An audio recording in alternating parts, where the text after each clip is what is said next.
दोस्तों अगर बात करें चुनाव की तो चुनावों के समय माहौल कुछ अलग सा बना रहता है और लगभग सभी सरकार के सदस्य हमारे द्वारा ही चुने जाते हैं। लेकिन देश के सबसे बड़े संवैधानिक पद का चुनाव हम नहीं करते हैं। ये पद है राष्ट्रपति का। इसे भारत के संविधान में सबसे ऊपर रखा जाता है। दोस्तों देश में हाल ही में राष्ट्रपति का चुनाव हुआ है और भारत में पहली बार ऐसा हुआ है कि कोई आदिवासी समाज से निकलकर देश के सबसे बड़े पोजीशन पे बैठा हो। और ये कोई और नहीं है बल्कि इनका नाम है द्रौपदी मुर्मू।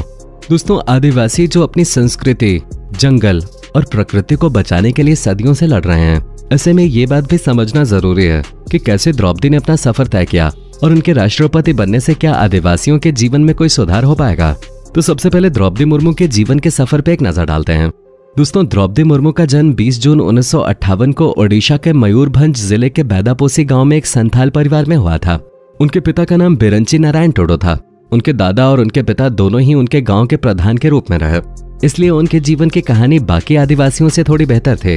जहां वो पैदा हुए थे उनकी शादी श्यामचरण मुर्मू से हुई और उनके 2 बेटे और 1 बेटे हुए। दुर्भाग्यवश उनके बेटों और उनके पति तीनों की अलग अलग समय पर अकाल मृत्यु हो गए, जिससे उनकी बेटी की सारी जिम्मेदारी उनके ही कंधों पे आ गई, जिसे पूरा करने के लिए उन्होंने नौकरी करने की शुरुआत की और 1973 के बीच उन्होंने ओडिशा सरकार के सिंचाई और बिजली विभाग में बतौर जूनियर असिस्टेंट काम किया। बाद में उन्होंने टीचिंग की ओर रुख किया। द्रौपदी मुर्मू ने साल 1997 में रायरंगपुर नगर पंचायत के पार्षद चुनाव में जीत दर्ज कर अपने राजनीतिक जीवन का आरंभ किया। दोस्तों बाद में उन्होंने भाजपा के अनुसूचित जनजाति मोर्चा के उपाध्यक्ष के रूप में कार्य किया। साथ ही वो भाजपा के आदिवासी मोर्चा की राष्ट्रीय कार्यकारिणी की सदस्य भी रही। द्रौपदी मुर्मू ओडिशा के मयूरभंज जिले की रायरंगपुर सीट से 2000 और 2009 में भाजपा के टिकट पे 2 बार जीती और विधायक बने। ओडिशा में बीजू जनता दल और भाजपा गठबंधन की सरकार में द्रौपदी मुर्मू को 2000 और 2004 के बीच वाणिज्य, परिवहन और बाद में मत्स्य और पशु संसाधन विभाग को भी संभालने का जिम्मा मिला। 2007 में उन्हें बेस्ट मलाका अवार्ड भी मिल चुका है। दोस्तों भारत के इतिहास में पहली बार ऐसा होता है कि आदिवासी जनजाति से आने वाली कोई महिला प्रदेश की राज्यपाल घोषित हो जाती है और वो महिला कोई और नहीं बल्कि द्रौपदी मुर्मू होते हैं। द्रौपदी मुर्मू मई 2015 में झारखंड की नवी राज्यपाल बनाई गई थी। झारखंड की पहली महिला राज्यपाल बनने का खिताब भी द्रौपदी मुर्मू के नाम रहा। लेकिन फिर किसी ने सोचा नहीं होगा कि आगे चलकर इन्हें देश के सबसे बड़े पद पर नियुक्त किया जाएगा। दोस्तों शायद अब तक आप जान चुके होंगे कि मुर्मू ने गांव की आदिवासी औरत से देश की राष्ट्रपति बनने तक का सफर कैसे तय किया। अब आइए ये समझते हैं कि आखिर द्रौपदी मुर्मू के राष्ट्रपति बनने के बाद क्या सच में उन आदिवासियों के जीवन में सुधार आएगा जिनको वो खुद रिप्रेजेंट कर रही हैं। तो दोस्तों इस बात के जवाब में हमें ये समझना होगा कि क्या देश की सरकार भी इस मामले में आगे आकर काम करना चाहती है या नहीं, क्योंकि सरकार के बिना मुर्मू खुद अकेले कुछ नहीं कर पाएंगे। लेकिन बीजेपी सरकार ने इस बार खुद को मिडिल क्लास से नीचे आने वाले लोगों के लिए ज्यादा एक्टिव किया है और वो महज दिल्ली के गलियारों और बड़े बड़े विचारों से आगे सही मायनों में एक नेशनल पार्टी होने के नाते उन लोगों को आगे लेकर आ रही है जिन्हें पिछले 75 सालों से लोग जानते भी नहीं थे, मतलब वही दलित और आदिवासी लोग।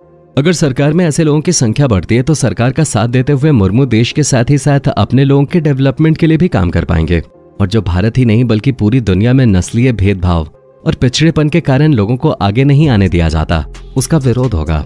हम आपको बता दें बतौर राज्यपाल द्रौपदी मुर्मू झारखंड के जनजातीय मामलों, शिक्षा, कानून व्यवस्था और स्वास्थ्य से जुड़े मुद्दों पर हमेशा सजग रहीं। कई मौकों पर मुर्मू ने राज्य सरकार के फैसलों में बदलाव भी किया, जिसका एग्जाम्पल खुद बीजेपी की गवर्नमेंट ही रही है। जब एक बार रघुवर दास की सरकार ने कोई विधेयक उन्हें साइन करने को भेजा तो उन्होंने पार्टी से जुड़े होने के बावजूद उसमें मौजूद खामियों की वजह से उसे लौटा दिया और उसे सही करने की भी सलाह दी। अब इस बात से भविष्य के गर्भ में देखा जाए तो अगर सरकार कोई कानून बनाती है तो वो देश के आखिरी इंसान तक के लिए फायदेमंद है या नहीं, इस बात का रिव्यू करने के लिए हमारे पास एक जिम्मेदार राष्ट्रपति मौजूद होगा।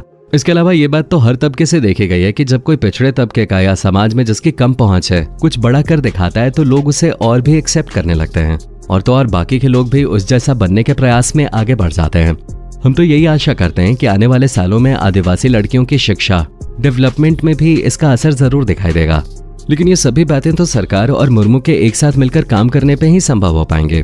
इसलिए सरकार की जिम्मेदारी है कि वो राष्ट्रपति की कुर्सी को महज एक कॉन्स्टिट्यूशनल बॉडी मानकर उसे अपने हिसाब से इस्तेमाल न करे और द्रौपदी मुर्मू के राष्ट्रपति बनने से आने वाले 6 राज्यों के चुनाव में इस बात का फर्क तो पड़ेगा ही, क्योंकि इन सभी राज्यों में आदिवासियों की अच्छी खासी संख्या है।